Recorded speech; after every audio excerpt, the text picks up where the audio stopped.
Hello বন্ধুরা, আজকে আমরা পড়ব ক্লাস 11-এর সবচেয়ে সহজ কবিতা নুন, লেখক জয় গোস্বামী।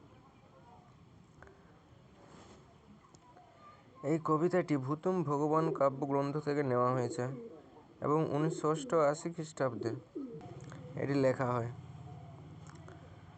চলো শুরু করি।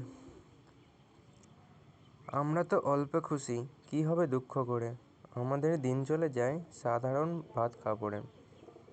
প্রথম লাইন থেকে বুঝতে পারছো যে এই কবিতাটি সাধারণ সমাজকে নিয়ে। কি বলছে?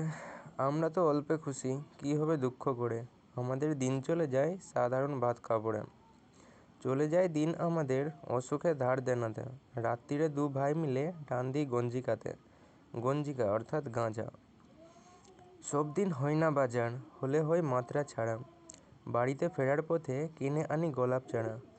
অর্থাৎ সব দিন বাজার হয় না, কারণ রোজগার সব দিন না হয়, এবং যেদিন রোজগার ভালো হয় সেদিন মাত্রা ছাড়া বাজার হয়, মানে মাত্রাকে অতিক্রম করে বাজার করে, এবং ফেরার পথে একটি গোলাপ চারা কিনে আনে।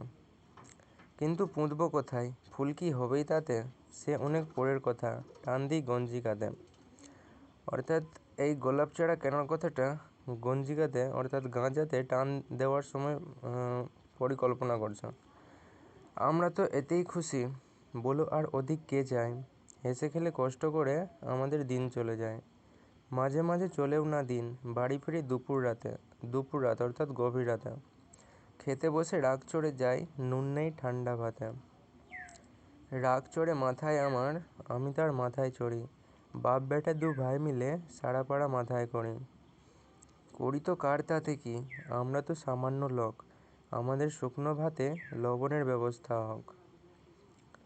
অর্থাৎ এই ধনী সমাজের কাছ থেকে একটু নুনটুকুর মতো সামান্য মর্যাদা তারা পেতে চাইছে। আজকে এইটুকুই, ধন্যবাদ।